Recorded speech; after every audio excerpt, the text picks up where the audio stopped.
Heavenly View.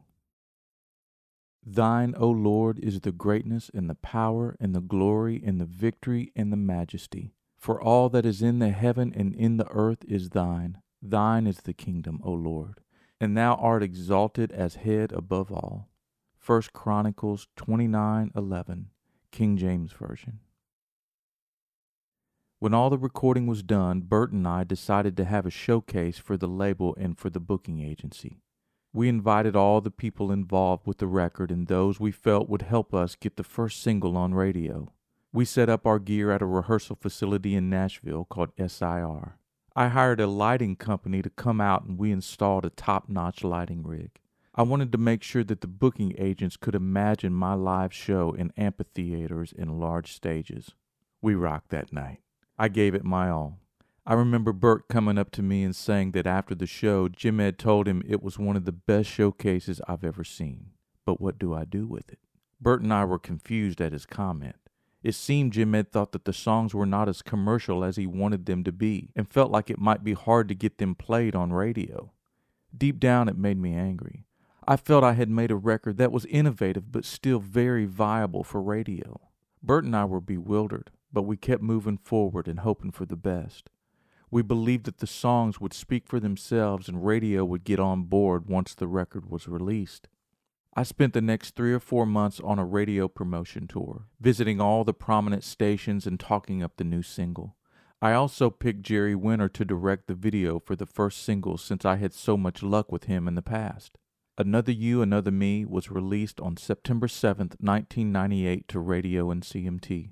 It came out of the chute like a bucking pony. Radio stations all over America played it, and people all over the world bought it. The ballad sold over 100,000 copies. That was a big number back then. We all thought we had something special on our hands. It was described by Wendy Newcomer of Cashbox magazine as having a sound similar to England Dan and John Ford Coley. CAA also had me out doing show after show, and everything seemed to be working perfectly. I had picked up right where I left off from Little Texas, except this time I was my own boss. I called all the shots. I hired a killer band and called them the Natural Born Lovers. I even hired Lua Crofts, Dash Croft's daughter, to be in the group. It was pretty cool to have a new generation of Seals and Crofts on stage again. With the song halfway up the charts, I felt Warner Brothers pull back the reins. I was constantly asking Bert to ask what was going on. He didn't understand what was happening either. The single had all the right elements. Rodney Crowell produced it, Troy and Will wrote it, Winona was singing background. I had just come off a #1 single with My Love and the public loved it.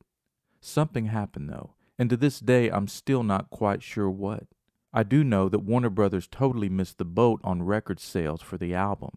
They didn't release it until 5 months after the single. I remember being livid each time we'd ask when the CD was coming out, and they put it off and put it off. I continued to do my job on the road, though. I had been asked to fly out to Vegas and sing the song for 5 couples that got married at the same time. The song had really connected to those that actually heard it on the radio. I had people coming up to me all the time and saying that it was the song they danced to at their wedding. Some schools even used it for their high school graduation song. I got word that Tricia Walker, an international booking agent, booked a European tour for me. It had been several years since I had crossed the Atlantic, and I wanted to get back over there and establish myself as an artist. I loved traveling to new places and seeing how other cultures lived. Our first show was Mrągowo, Poland. It was a huge outdoor event called the Picnic Country Folk Festival. We stayed there for 3 days. Concert goers came from miles around and pitched tents around the great Masurian lakes. Each night you could walk from camp to camp hearing people laughing and singing by their own fires. It was kind of like Poland's country version of Woodstock. The day before the show, Tricia had arranged for me and the band to counsel and teach some music enthusiasts at a schoolhouse. We each had interpreters in our room so the students could understand us. We taught about music theory, the history of country music, and show business. Initially, I was a little nervous about doing it, but it turned out to be a wonderful experience. The show itself was sensational, and the crowd seemed to absolutely love the music. We were all stunned at how wild the audience was. We had to come back with 2 encores. We made a lot of friends during those 3 days, and I told Tricia we have to come back. The next stop was Switzerland for several shows, one in Gstaad and the other in Interlaken. It was magical. I just fell in love with the views of the mountains. I remember us taking an aerial cableway up the mountain and visiting restaurant Piz Gloria. It sits at an altitude of 2,970 meters and with floor-to-ceiling windows. The restaurant rotates around its own axis every 45 minutes so guests can get 360-degree views of the mountains.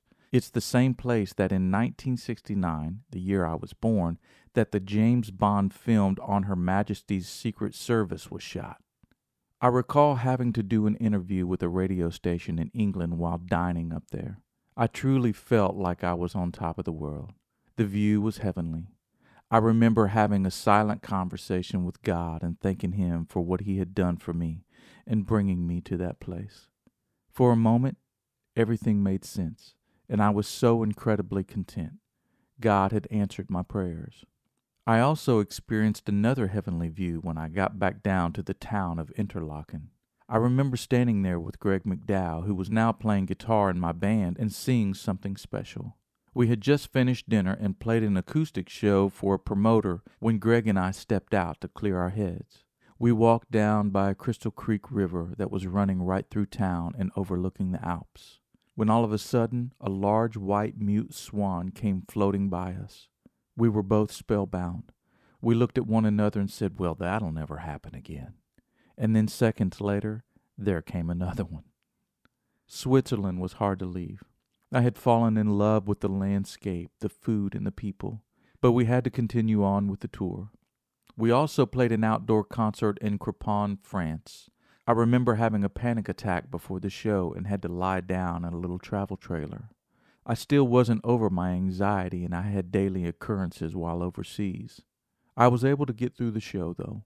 The audience had no idea I was freaking out on the inside. After the gig, the mayor of Crepon presented me with a small golden token on behalf of the city, which made me feel like royalty. Once again, the townspeople were so engaging and appreciative. It was cool to know that there were country fans everywhere, even in France. When we arrived back in the States, it was business as usual. I got right back into writing and doing more shows. The single started to fizzle out on the charts, and we knew it was time to plan for the next release. I was frustrated at the lack of commitment from Warner Brothers. It appeared that they had given up on the single. We released the songs Still Standing Tall and Natural Born Lovers. Neither one of them broke the top 50 on the charts. The releases were complete failures. We had lost all momentum from the initial single release and never recovered. I tried everything in my power to promote them as well. I probably did more free shows for radio stations in 1997 than I ever had before. I kept going, though. I tried to mark it up as to what the label kept saying. To radio, you're just a new artist, or you have to establish yourself as a viable act first. I had to trust the label no matter how I felt. I was told by Bert and Rodney to just give them what they wanted on the next record. I figured Rodney would know best since he'd been an artist before, and he was highly regarded in Nashville. So that's just what I did. I started writing and recording very commercial songs. I didn't want my opinion to get in the way this time. I got together with Tommy Barnes, and we really tried to find a hit single. One day he played me one that I had heard years before and loved. It was called I Fell. I thought it sounded like a hit when I played it for Rodney, and he was on board too. There was only one holdup. Tommy was good friends with Tim McGraw, and he had a song deal with Tim. The deal was that Tim had first dibs on any song that Tommy wrote. That made me nervous because I knew there was a big possibility that Tim would cut the song first. I remember the day when I was sitting in the bleachers with Tommy and Tim discussing the song. We were all just hanging out before one of Tim's shows at an arena in Nashville. Tim loved the song but chose to pass on it. I'm not sure his exact reason, but it didn't matter to me. I loved it. I didn't show my excitement in front of him, but inside I was ecstatic about his decision. For the next several months I was in writing mode and obsessed with finding hit singles. In the meantime, Rodney had negotiated a new deal with Warner Brothers for me. When I released The Truth, I was signed to Reprise Records, which was the label affiliated with Warner Brothers. Now they wanted me on the main label. we were able to ask for a new record budget. Rodney and I decided to record at Ocean Way Recording this time. A lot of successful records were being made there, and we wanted to make sure our tracks sounded similar. They had a large SSL mixing console there, and everybody raved about how good it sounded. We recorded the tracks with most of the same guys from the first record, along with a few new incredible musicians. We recorded most of the vocals at my house in Bellevue. I had bought a Fred Cameron modified Neumann U87 microphone. Fred was known around town for his expertise for taking a normal U87 mic and making it tube. Fred would make little custom boxes for the mics that were essentially a preamp with a tube in it. It warmed up the sound so much, and I loved how it made my voice sound. After asking Peter Coleman to help me find the right vocal sound for me, he suggested a few options. I settled on a vintage Telefunken V76 and a black-faced vintage Uri 1176 for my signal chain. The Telefunken and the Uri are considered outboard gear in a recording studio. The units fit in a studio rack where a microphone or any audio signal like a guitar, bass, or keyboard plugs into it. My microphone would plug into the Telefunken preamp first and then into the Uri compressor. The output of the Uri would travel to the audio interface to be recorded. I remember one day Rodney had some incredible singers come over to the house and lay down their background vocals. It was Vince Gill, Timothy B. Schmidt from the Eagles, Chris Rodriguez, and Max Carl of 38 Special. There were times I had to pinch myself to make sure I wasn't in a dream. These dudes could sing. Rodney also called some other friends that made appearances on the record, like Bela Fleck, Jerry Douglas, John Cowan, Paul Lyme, and Ricky Skaggs. I had no doubt that the record would sound incredible. We pulled out all the stops to make a memorable album. We released I Fell in 1998 along with a video. We seriously thought this was the one. We had planned and plotted to make sure we crossed all the T's and dotted all the I's. I got out on the road to play shows immediately to support the single. I was flying to radio stations every chance I could to let them know about the new release. I had a smoking band, and I was ready for what the label threw at me. I was feeling so much better inside, too. The anxiety had calmed, the panic subsided, and I was finally feeling healthy. The problem was that when I would show up at some of the radio stations, the program directors would tell me that the label hadn't contacted them to let them know that the single was available to play. Time after time, I'd get the same story. One program director up in the northeastern region said that Warner Brothers wasn't playing the same game as the rest of the labels. Of course, I was puzzled and disappointed. Bert and I didn't know what to do. We had a well-thought-out CD, but the record label wasn't behind it. I had put everything on the line for this one. The radio stations that were playing the song said it was performing well. I didn't understand what was happening. The next thing I did was not like me at all, but I felt it needed to be done. I made a list of all the comments from the radio stations I had visited and jotted down all the other issues that were happening with the label and called for a meeting with the head of promotion at Warner. I had filled 2 pages worth of complaints about how the label was dropping the ball. I tried to be as direct as I could without being a jerk. I put it all on the line because I knew that I had come too far to let my sophomore record fail. The promotion guy just sat there and tried to explain why the singles were failing. Nothing made sense to me. I felt in my soul that after that meeting, the rest of the singles were also going to fall flat. And that's exactly what happened. I Fell peaked at 55 on the Billboard chart. The next single, Whole Lotta Hurt, struggled to get to 66, and The Best Is Yet to Come stalled at number 74. I couldn't believe that the label had all the goods to have a hit record, but just couldn't make it happen. I was so disheartened with them and their way of doing things.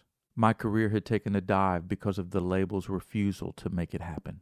After getting Bert's approval, I finally had a sit-down meeting with the general manager Bob Saporiti and Jim Ed at a little Mexican restaurant and told them I would be leaving the label when my contract was up. I appreciated Jim Ed signing me, but I couldn't let this go on anymore. They did not attempt to keep me on their label as an artist and appeared to have no regrets at all. I knew then I had made the right call. Once I was finally free of my stint with Warner Brothers, I needed a breather from major labels. I had been beat up from the feet up. I didn't feel relevant at all. I felt I wouldn't be missed at all from the Music Row machine. I felt like I had been chewed up and spat out. I figured that I needed to step away from the business for a while. Tiffany and I had reached the end of our road as well. We had tried for years to make it work. I loved her, no doubt. I had even asked her to marry me after one of our arguments. I really wanted to make it work with her, but over and over we just couldn't get along. Regretfully, I had to call off the engagement after 3 months because of our bickering. I was heartbroken, and so was she. We both loved one another, but in the end, we had to go our separate ways. Several positive things came out of that period of my life, though. One was the farm. I had seen the listing in a home magazine at a Kroger supermarket while getting groceries one day. It was a log home from 1865 on 140 acres on sale for $187,000. I couldn't believe my eyes at first. I called Bert, who had a vintage Triumph motorcycle, and asked him if he'd like to ride out to the place and take a look at it. We rode 1.5 hours west to Aaron, Tennessee. When we rolled up on the joint, I was in shock. The place was straight out of a dream. I walked the grounds a little and looked inside the little cabin. I fell in love with it. I could imagine coming out there and just chilling on days off, getting away from the ruckus of city life. I had to have it, and I had the money to do it. Even though I had my house in Bellevue, 2 Corvettes, a 1966 split window, and a 1963 convertible, a Chevy truck, and a Harley, I still had enough in the bank to put a down payment on it. I called the real estate agent right away and asked to see the inside and view the plot. All it took was seeing the inside of what looked to be like the home of the Ingalls on the TV show Little House on the Prairie, and I was sold. I made an offer immediately. I settled close to the asking price and closed on it within a month of seeing it. The guy that owned it was named McDonald, so essentially I bought old McDonald's farm. I also found out that part of the home used to be the old Aaron post office. Incredibly, the place came with 2 big barns, an old Ford tractor, a farm truck, and a dirt bike. That year I threw a huge Halloween party and invited all my friends from Nashville. Mom and Dad came down from Ohio and helped me with getting it ready along with some other friends, the Hupkas. It was quite a drive for them, but once they got there, they realized why I bought it. We partied through the night, and I had an enormous bonfire. I'm sure all the locals wondered who the heck had just moved into their neighborhood. I also got a little border collie puppy after purchasing the farm. I figured I needed a good farm dog. I named her Gypsy. She was black and white and smart as could be. She was also full of energy and loved running through the open fields. Mom didn't know what to think of the place because she had been a city girl most of her life. Dad, on the other hand, loved it. Whenever he'd come down, he'd spend all day outside fiddling around doing this and that. He'd work from sun up to sundown without stopping. I'm so thankful I got to spend those moments with them. I wouldn't trade it for the world. The other positive opportunity was getting to write and record with Andy Sturmer. I had been a huge fan of his after I had heard his band Jellyfish on the bus one evening while out with Little Texas. We had been given 2 or 3 boxes of free CDs from the record label. The boxes were filled with all kinds of music from Warner Brothers and other subsidiary labels they were involved with. Rusty told me to check out one of the CDs because he thought I'd dig it. And dig it I did. When I first listened to Belly Button, Jellyfish's first CD, I was bewildered. The vocals and production of the songs were on a whole other level. Their music was a cross between Queen, the Beach Boys, the Beatles, and Badfinger. I couldn't stop listening. I was able to track down their second album, Spilt Milk, and I freaked out. I was like a kid in a candy store. I felt I had found a diamond in a pile of rocks. I was so tired of the same old sounds and the same old hooks and phrases. Jellyfish broke the mold. I found out everything I could about them. They were based out of San Francisco, California. They recorded both of their albums with producer Albie Galutin and engineer Jack Joseph Puig and had been touring with the Black Crowes. I read in the liner notes that Andy was not only the drummer and lead singer, but one of the main songwriters for the band. I did some more research and found out who Andy's management company was and called them. I knew that it was a long shot, but I really wanted to write with him. I wanted to see if we could find some common ground between his style of music and mine. I told the assistant who I was, and I'd love to have the opportunity to get together with Andy and create some music. Several weeks later, Andy called. I couldn't believe it. I was a little giddy on the phone since I was such a fan, but I kept it together enough to have a good conversation. He was intrigued by having the idea of mixing pop and country. We struck up a friendship that would later change the way I wrote and recorded. I had arranged for him to come to Nashville and stay at the house for several days, and we wrote constantly. His knowledge and musical sense was unlike any person I had ever written with. His melodies were so innovative. Andy was heavily influenced by the Beatles, and you could tell it in his chord structures. He was primarily a drummer, but his guitar skills were spot on, too. I'm not sure what he saw in me. I would just sit there most of the time, starry-eyed, and listening to him sing and play all of these intricate melodies. I guess he did see something in me, though. We arranged another trip where I'd come out to his place in Sea Ranch, California to write. I stayed for about a week, and it was life-changing. I had just said goodbye to Warner Brothers. My anxiety had calmed way down, and I was ready for a new direction. Andy was like a human music history book. Whenever we'd start writing a song, he'd compare the melody to an iconic artist from the past and then go listen to those old songs. He'd hear little chord changes or signature licks and revamp them for the song we were writing. I had never used that technique before, but it worked like a charm. We never seemed to get in a rut. We were constantly drawing inspiration from artists that came before us. The other skill I learned was working in Pro Tools, a digital audio workstation designed for music creation and production. I had used the software program before with Herb Tassin editing the sequence of a record, but not to record individual tracks. I had been using Alesis ADATs and other digital multi-track recorders like Otari Radar to lay down my tracks. With Pro Tools, you could actually see the audio waveforms on the computer screen and edit it visually. After experiencing how Andy recorded, I traded in my rig and bought the latest and greatest Pro Tools software and interface. There was definitely a learning curve, but after months and months of pushing record and play, it started to make sense. Instead of mixing everything down to a 2-track and storing it on a DAT tape and sending that by mail to Andy, I was now mixing it down to a file that I could send via the internet. The internet blew my mind. More and more people were using it to communicate. The buzz at the time was America Online. People were starting to chat around the globe online in real time. We were also starting to use email to send documents back and forth. It made it a lot easier to get things done. Even though long-distance communication had gotten better overall, it was still hard to get Andy on the phone and finish some of the projects we had going. I finally had to ask him if it was okay with me finishing the record without him. I didn't want to, but I really needed to finish. The clock was ticking, and I knew that if I didn't turn in something soon, my window of opportunity would close. Tests into testimonies. Seems like life is one big roller coaster, doesn't it? One day you're up, one day you're down. One day you're on a mountaintop, and the next you're down in a valley. Know that you're not alone. Every biblical character in the Bible went through these ups and downs as well. There was Job, who was wealthy and healthy and on top of the world. Within a few verses, he's down in the dumps. Sores covered his body. He was in mourning from losing his family and was poverty-stricken. John the Baptist became the most renowned preacher in 4 centuries. But just like that, he's in prison. David went on to describe in Psalms how God lifted him up from the bottom.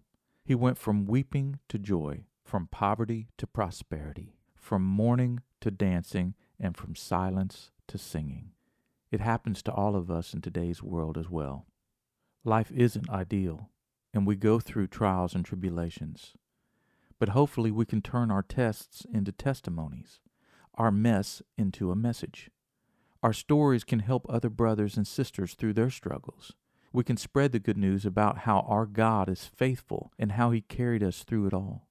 Whether you're up or down, He remains steadfast, our rock. He is the rock. His work is perfect, for all His ways are judgment. A God of truth and without iniquity, just and right is He. Deuteronomy 32:4, King James Version.